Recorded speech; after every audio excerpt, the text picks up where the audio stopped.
आपण पाहत आहात जनहित प्रवर्तक वृत्तवाहिनी सिटी लाईन न्यूज. पाहत रहा. संगमनेर तालुक्यातील औरंगपूर परिसरात सुधीर गोपाळ गुंजाळ यांच्या गट नंबर 294 या क्षेत्रात एक वाघ, एक वाघीण व 2 बछडे असे 4 वाघांनी अतिशय परिसरात उच्छाद मांडत भीतीचे वातावरण निर्माण केले होते. 2-3 दिवसापासून कोणीही घराच्या बाहेर निघत नव्हते.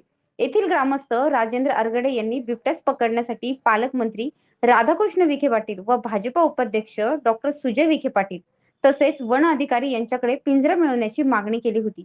त्यांनी तत्परता दाखवत नुकताच पिंजरा मागणी पूर्ण केली असून या बिबट्यास जेरबंद करून रवाना करण्यात आले. सिटी लाईन न्यूज साठी प्रतिनिधी सोमनाथ डोळे, औरंगपूर. लोकांसाठी, लोकक्रांतीसाठी जनहित प्रवर्तक बनलेले निर्भीड, निपक्षपाती web portal, YouTube channel city line news like करा, कमेंट करा, सबस्क्राईब करा, बेल आयकॉनवर दाबून शेअर करायला विसरू नका.